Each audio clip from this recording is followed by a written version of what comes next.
Hi everyone, my name is Isaac, and you've heard basically every tech reviewer say it. If you have an iPhone 10, you shouldn't buy the XS or XS Max, and I pretty much agree as well. They're incredibly similar devices, not really warranting a full upgrade after just a year of owning the iPhone 10. But here's the thing. Not every single person who wants to buy a new phone actually owns an iPhone 10. There's plenty of people with older iPhones, older Android devices looking for a brand new iPhone upgrade. And saying the iPhone XS and XS Max aren't a big deal isn't really too fair. There's still a lot to talk about here. Now, right off the bat, of course the iPhone XS Max looks like a bigger iPhone 10. It's just what happens with the S models, we all know about it by now, but there are a few subtle design changes here as well that differentiate it from the previous iPhone model. One of the weirder visual changes here is the asymmetrical speaker grill at the bottom. It doesn't really hurt anyone, but it's not symmetrical anymore, and it is kind of strange. There's also stronger glass in the front and back, proved by many drop test videos of this phone, as well as a grippier stainless steel frame and IP68 water resistance. Now, despite the iPhone XS Max being a lot more grippy and durable compared to previous iPhones, I still use the case, and in this case it is the Apple Silicone case in product red. It is definitely more grippy compared to the stainless steel frame, and it also just looks awesome in this super vibrant red color. But the big deal here with the iPhone XS Max in specific is of course the size of this phone. It is a massive overall device with a huge display, but I actually really enjoy the size of this device and I've got used to it very quickly. Surprisingly enough though, it's actually smaller than the Note 9, Pixel 2 XL, and iPhone 8 Plus, but it's actually all display here too, with very minimal bezel. And because the phone has a bigger display compared to the standard iPhone 10 and XS, the notch actually looks smaller on this display, but of course it is the same size as it was previously. And of course the notch houses all the important stuff for Face ID, and Face ID here feels very fast, very reliable, but not a drastic speed difference or reliability difference compared to the previous iPhone 10. It still kind of has all those same problems, like it doesn't really work at certain angles, like if you have a hat on or something, or sunglasses, it's not going to always work, and of course it does take a swipe to unlock. But I have to admit, having used Face ID for almost a full year now, I almost actually prefer it to Touch ID and fingerprints unlock for unlocking my phone and for using Apple Pay as well. It's just surprisingly well done and well executed. And right below the notch, the 6.5-inch OLED display looks beautiful. The vibrancy, sharpness, brightness, and contrast are all on point with those deep inky blacks due to the OLED display. The display does support HDR, but most apps including YouTube need an update to actually fully support HDR on this device. But regardless though, you're going to love this display with all videos, pictures, games, and apps looking their absolute best, and it's a really beautiful panel. So the display is huge on this phone, of course it's stunning, but if you have small hands, it's not going to be the absolute best match for you though. The phone is almost iPad mini size, and while reachability is good for accessibility, it still is tough to use such a big phone. And I thought this would be the year for software optimizations for large screen iPhones, but not this year either. The screen size is not really used too effectively on this phone. There's no floating videos, no split screen multitasking, no floating apps or anything. It just feels underutilized. Everything is just a bit bigger on this phone in terms of software, and while some apps are dual pane, it just brings iPhone 8 Plus functionality to this phone, which isn't really that big of a software feature and doesn't actually utilize such a large screen. Now, speaking of software, iOS 12 isn't the biggest, most drastic update for iOS ever, but it actually features a whole bunch of great updates and changes, and here are 4 of my personal favorites. The first and most important and notable for me are the speed improvements on really any iPhone device. Opening apps, multitasking, it's instant, feels like butter, with faster animations. Siri shortcuts already have so much potential already, and as more app developers bring Siri shortcut support to their applications, it's only going to get better and more advanced. I hate to admit it, but screen time has actually really helped me use my device in a much more effective way and in a healthier way. It's great to see brands like Apple and Google embracing the idea of digital well-being and not always just being on your phone. There's also a bunch of general and random refinements to applications and the UI to make it even better and even more advanced in some cases.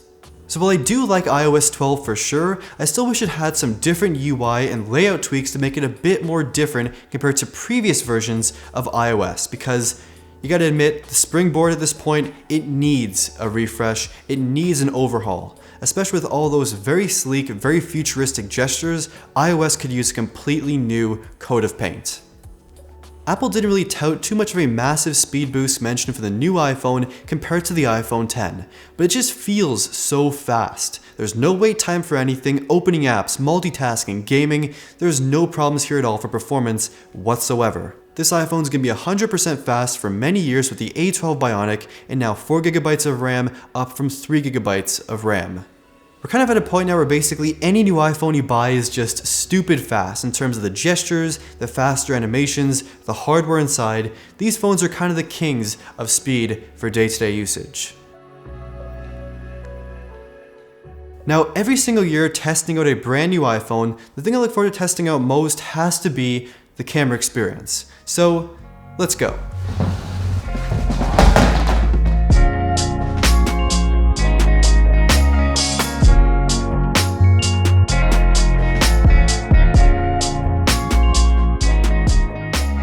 So the iPhone XS Max has 3 different cameras. The first camera is a 7-megapixel selfie camera that I'm recording this on right now, as well as dual 12-megapixel rear cameras.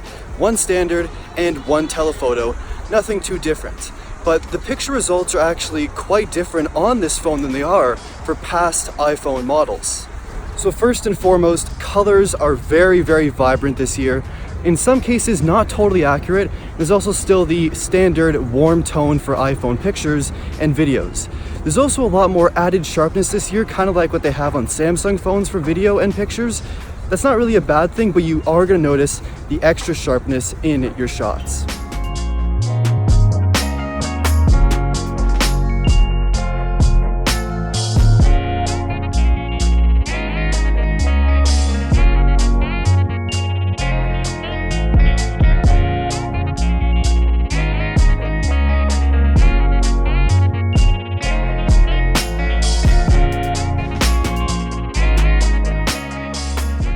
But one of the biggest deals for pictures this year is the new Smart HDR mode. Basically just like the Pixel 2 and 2 XL, it combines all the different shots, it takes a whole bunch at once, and combines them all for the absolute best, perfect result. And I gotta say, dynamic range is incredibly good on the iPhone XS and XS Max.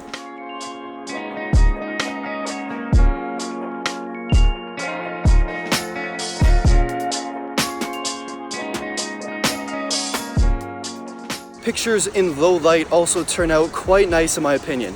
There's still a little bit of noise, they're not really as bright as you get on the Huawei P20 Pro or Galaxy Note 9 or Xperia XZ2 Premium with dedicated low light hardware, but I gotta say, low light pictures are still pretty good.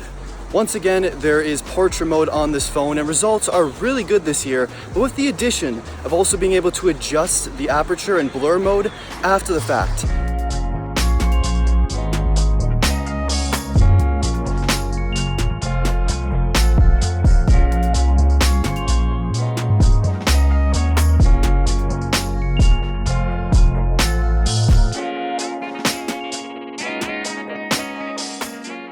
4K video turns out fantastic on the iPhone XS and XS Max. You get that great HDR, so there's great dynamic range in videos, as well as the fact that the sharpness carries over from picture mode, so you get much sharper, crisper looking videos.